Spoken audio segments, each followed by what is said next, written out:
Start करते हैं Maxwell's equations के।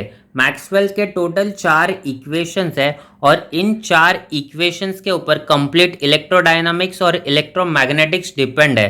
अभी ये जो 4 इक्वेशंस है सिर्फ मैक्सवेल ने नहीं दी है, इन इक्वेशंस के ऊपर बाकी साइंटिस्ट ने भी काम किया है। उसके बाद मैक्सवेल ने काम किया है, फिर ये बने हैं मैक्सवेल के 4 इक्वेशंस।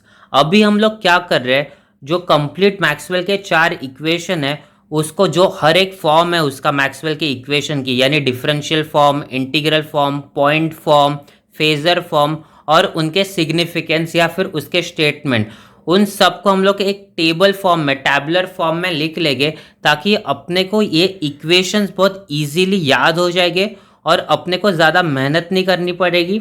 फिर स्टार्ट करते हैं अभी Maxwell first equation. Maxwell first equation का नेम है Gauss law for electric field. E bar का मतलब होता है इलेक्ट्रिक फील्ड। मैक्सवेल के सेकेंड इक्वेशन का नेम है Gauss law for H bar यानी मैग्नेटिक फील्ड। सेकेंड इक्वेशन का नेम है Gauss law for magnetic field. Maxwell के थर्ड इक्वेशन का नेम है फैराडेस लॉ। मैक्सवेल के फोर्थ इक्वेशन का नेम है एम्पियर सर्किटल लॉ। अभी एक एक इक्वेशन हम लोग देखेंगे। फर्स्ट हम लोग देख रहे हैं स्टैटिक पॉइंट फॉर्म में। स्टैटिक पॉइंट फॉर्म का मतलब क्या होता है, इसमें t इक्वल टू 0 है यानी टाइम 0 है। अभी इसमें इक्वेशंस क्या बनेगी वो देखते हैं। सबसे मैक्सवेल की फर्स्ट इक्वेशन है Gauss law for electric field.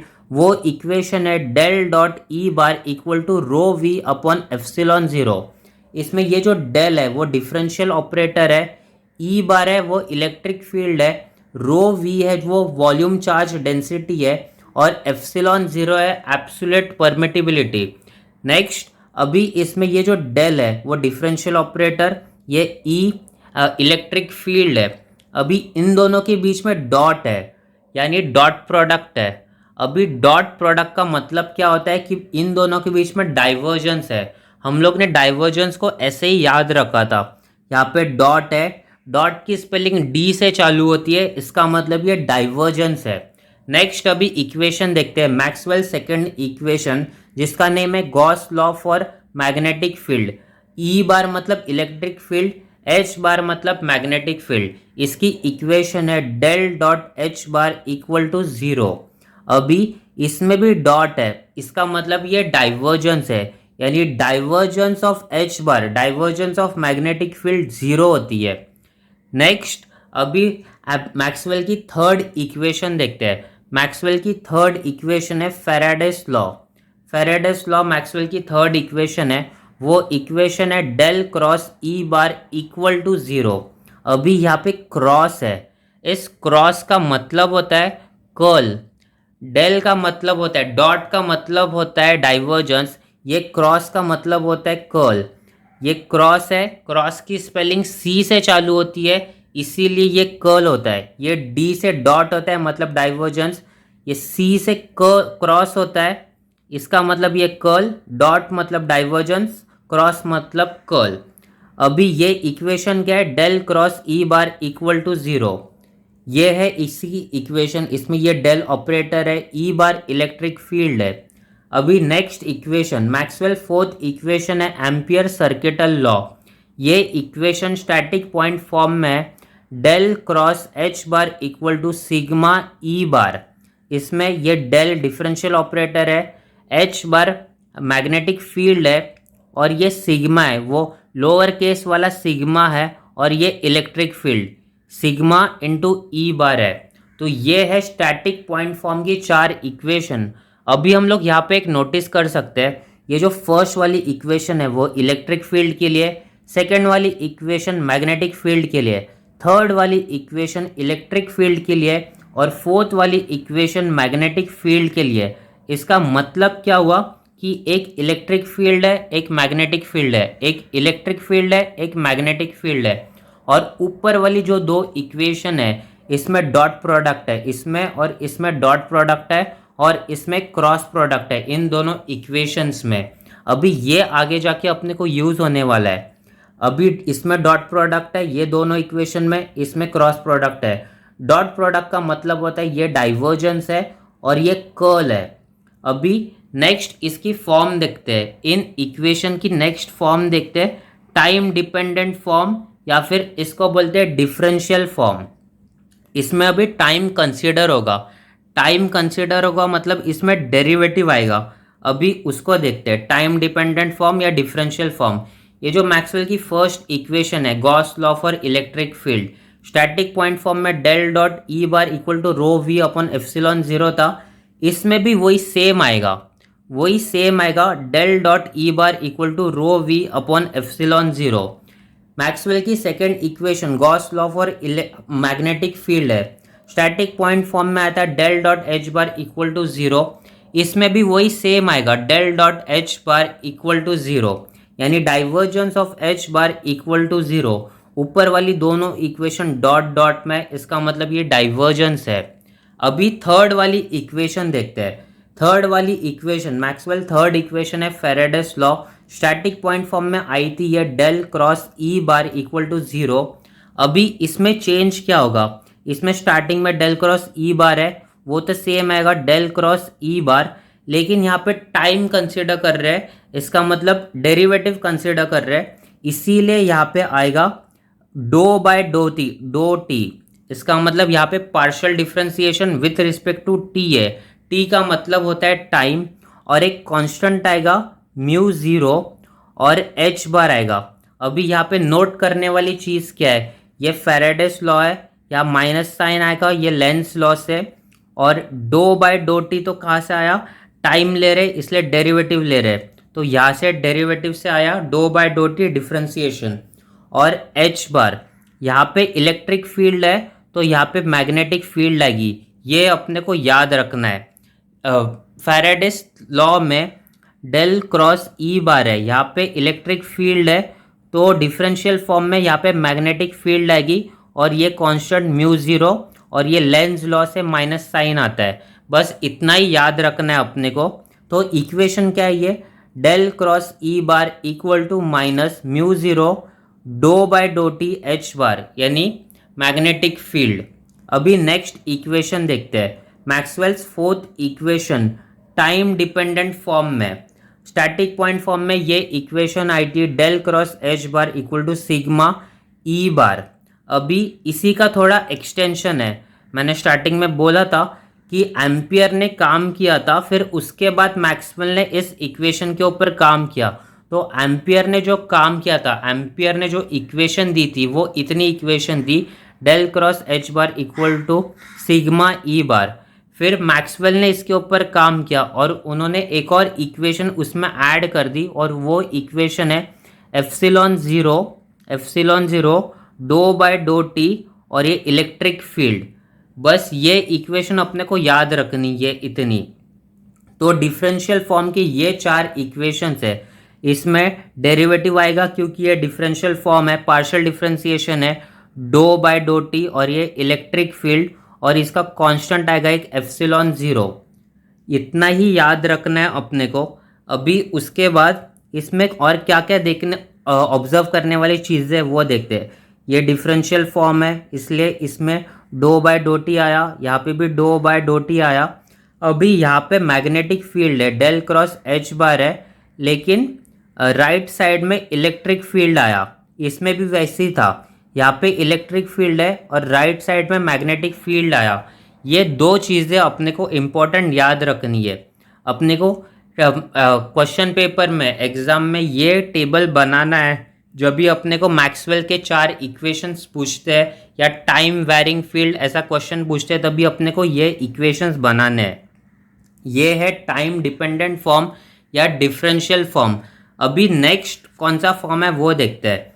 Next form है फेजर फॉर्म। फेजर फॉर्म है नेक्स्ट। फेजर फॉर्म में क्या करना होता है अपने को, जो पार्शियल डिफरेंशिएशन होता है डो बाय डो टी का जो पार्शियल डिफरेंशिएशन है उसको अपने को रिप्लेस करना होता है। उसको किसके साथ रिप्लेस करना होता है वो देखना है अभी अपने को। इसको रिप्लेस करना है अपने को जे ओमेगा के साथ, यानी जिधर जिधर डो बाय डो टी है प्रीवियस वाले इक्वेशंस में, या partial differentiation with respect to t है, उसकी जगह पे जे ओमेगा से अपने को रिप्लेस करना है। तो ये जो फर्स्ट इक्वेशन है इसमें डेरिवेटिव नहीं है, तो ये equation has it is same आएगी। ये जो सेकंड मैक्सवेल इक्वेशन है वो भी हैज इट इज सेम आएगी। और ये जो अभी थर्ड मैक्सवेल इक्वेशन है, यहाँ पे डो बाय डो टी है, यानी partial differentiation with respect to t है, या डेबा बाय डेबा टी है। तो इसकी जगह पे हम लोग जे ओमेगा लिखेंगे। तो इसकी जगह पे हम लोग ने यहाँ पे लिखा जे ओमेगा, और ये माइनस म्यू ज़ीरो एच बार। तो ये आएगा, ये माइनस, ये म्यू ज़ीरो और ये एच बार। सिर्फ ये डेबा बाय डेबा टी या डो बाय डो टी की जगह पे जे ओमेगा लिखना है। तो यहाँ पे डो बाय डो टी है, तो यहाँ पे हम लोग ने लिखा जे ओमेगा, और इसमें से जो बचा है माइनस म्यू ज़ीरो और एच बार, वो हम लोग ने यहाँ पे लिखा, ये minus mu zero H bar. अभी मैक्सवेल की फोर्थ इक्वेशन, इस इक्वेशन में do by dough t partial differentiation यहाँ पे है। अभी इस इक्वेशन में हम लोग यहाँ पे भी ई बार है, यानी यहाँ पे भी इलेक्ट्रिक फील्ड है और यहाँ पे भी इलेक्ट्रिक फील्ड है। तो फिर इसमें से इलेक्ट्रिक फील्ड हम लोग कॉमन ले सकते हैं, ई बार कॉमन ले सकते हैं, और उस कॉमन लेके हम लोग ने उसको यहाँ पे लिखा। इसको हम लोग ने कॉमन निकाल के बाहर निकाला। फिर यहाँ पे अंदर क्या क्या बचा, अंदर बचा ये सिग्मा, और ये डो बाय डो टी है, इसकी जगह पे हम लोग ने जे ओमेगा लिखा, यहाँ पे जे ओमेगा लिखा, और बचा यहाँ पे एप्सिलॉन ज़ीरो, तो वो भी यहाँ पे आया एप्सिलॉन ज़ीरो। तो ऐसे बनता है ये फेजर फॉर्म की मैक्सवेल की चार इक्वेशन। तो इसमें से हम लोग ने क्या किया, ये इक्वेशन में डो बाय डो टी की जगह पे जे ओमेगा रिप्लेस किया, और यहाँ पे ई बार था, तो इसको कॉमन निकाल के साइड में लिखा। बस इतना ही काम किया हम लोग ने इस फेजर फॉर्म में। डेरिवेटिव को रिप्लेस किया जे ओमेगा से, फिर ये अपनी चार इक्वेशंस बनी।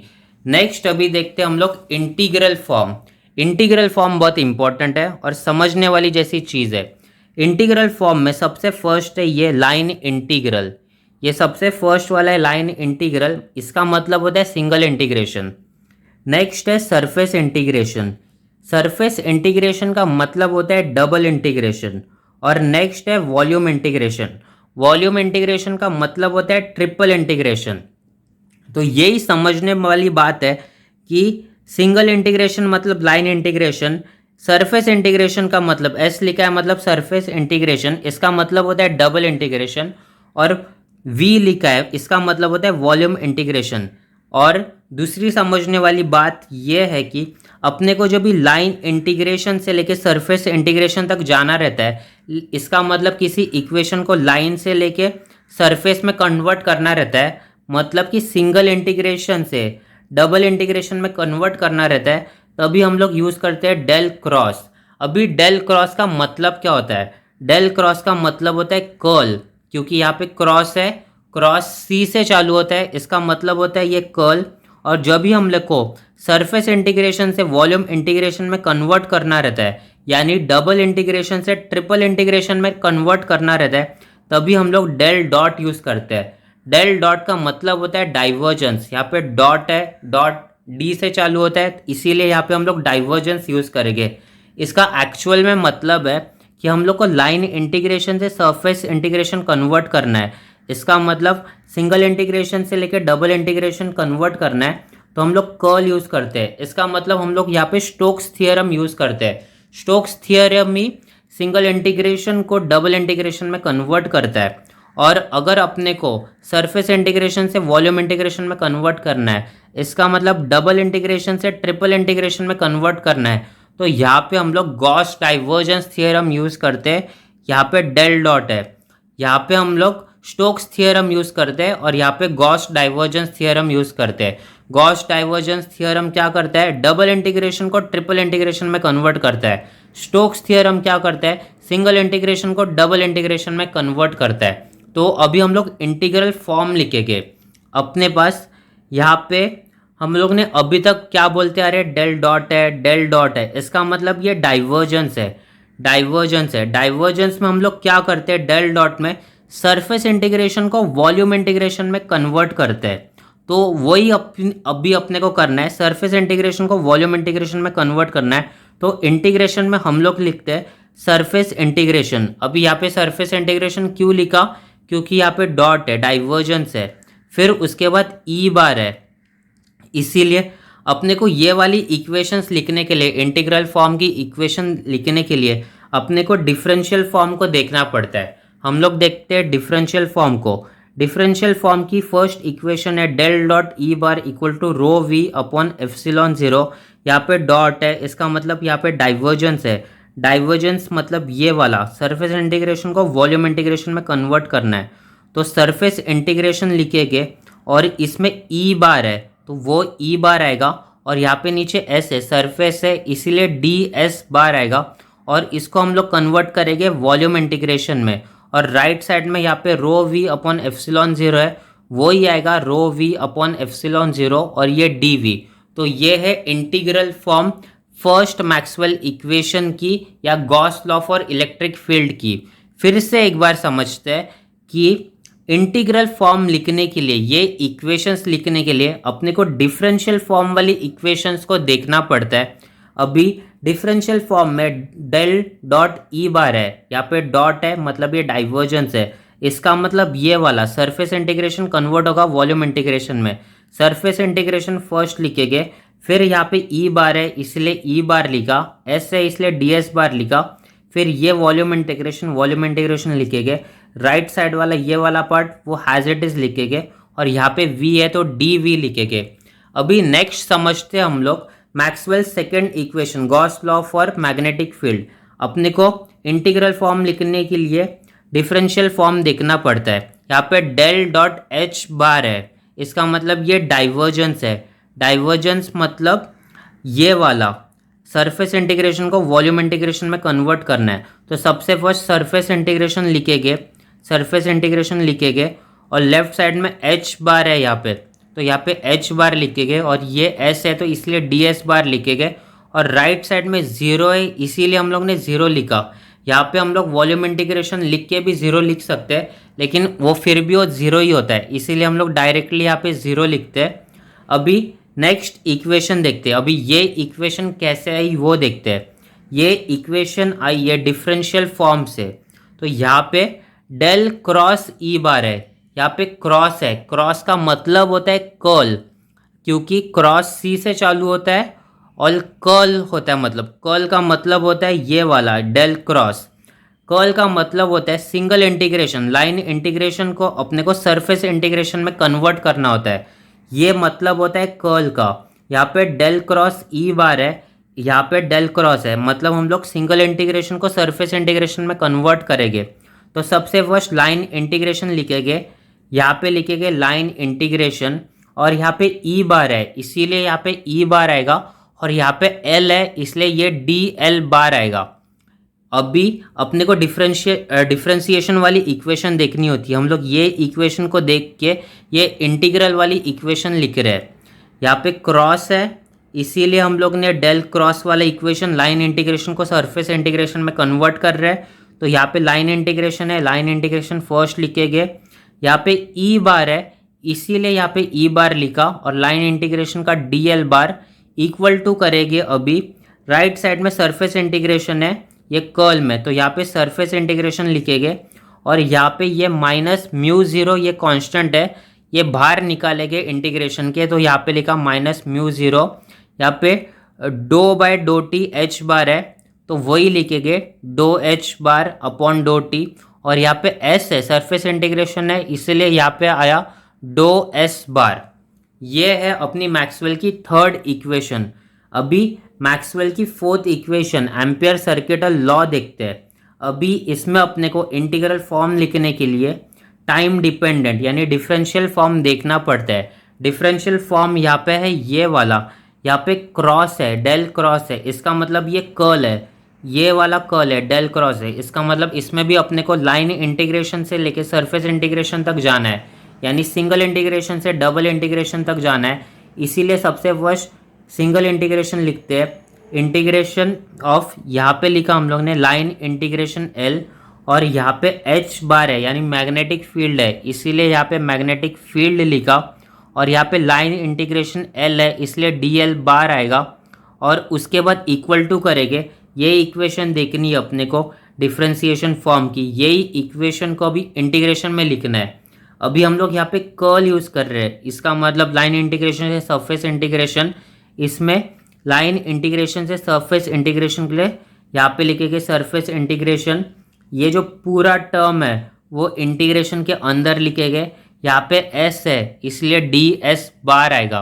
अभी नेक्स्ट इसकी सिग्निफिकेंस या इसकी स्टेटमेंट लिखते हैं। मैक्सवेल फर्स्ट इक्वेशन होता है Gauss law for electric field और इसकी स्टेटमेंट है ये वाली, total number of electric field over any closed Gaussian surface is equal to charge enclose by that surface. ये है इसकी स्टेटमेंट। मैक्सवेल सेकेंड लॉ की, मैक्सवेल सेकेंड इक्वेशन की स्टेटमेंट है, ये इक्वेशन है ये वाली और इसकी स्टेटमेंट है total number of magnetic field over any closed Gaussian surface is zero. यहाँ पे क्लोज्ड गॉसियन सरफेस की मैग्नेटिक फील्ड ज़ीरो ही आती है, तो इसीलिए ये इसकी स्टेटमेंट है और ये इसका सिग्निफिकेंस है।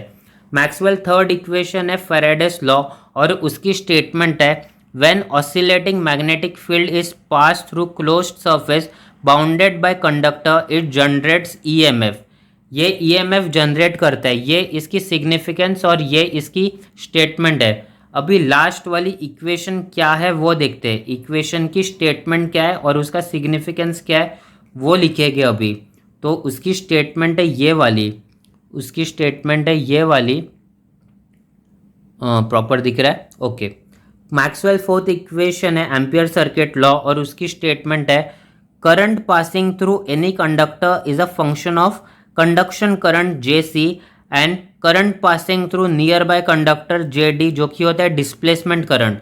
यहाँ पे जो जे है, जे ये होता है जे, ये सिग्मा इंटू ई बार, इसको जे भी बोलते हैं, इसको जे बोलते हैं क्योंकि, और ये नॉर्मली देखा जाए तो V is equal to I R होता है, इसमें अपना ये आई आर ही है क्योंकि ये कंडक्टिविटी है और ये इलेक्ट्रिक फील्ड है ई बार, जो कि हम लोग वोल्टेज के लिए लिखते हैं। तो ये जे होता है ये कंप्लीट। तो ये है अपनी चार मैक्सवेल्स की इक्वेशन और ये जो कंप्लीट टेबल है वो टेबल बहुत इंपॉर्टेंट है। अपने को क्वेश्चन पूछा जा सकता है पेपर में कि Maxwell's equation for time varying and differential and integral form लिखो, तभी हम लोग उसमें ये पूरा complete table has it is बना सकते हैं। और ये टेबल बहुत इजी है, अपने को बस याद क्या रखना है, ये अपने को याद रहेगा, अपने को बस यहाँ पे याद रखना है, फिर तो बाकी कुछ ये दोनों तो याद रखने की ज़रूरत नहीं है, फिर इसमें सिर्फ सब्स्टिट्यूशन याद रखना है। अपने को सिर्फ याद मतलब ये दोनों चीज़ रखनी है बस, ये भी इजी है और ये भी इजी है, अपने को ये दो इक्वेशन अच्छे से याद रखने बस। तो ये था अपनी मैक्सवेल इक्वेशंस, ये चार मैक्सवेल इक्वेशन, ये कंप्लीट टेबल, ये समरी है इन इक्वेशंस की।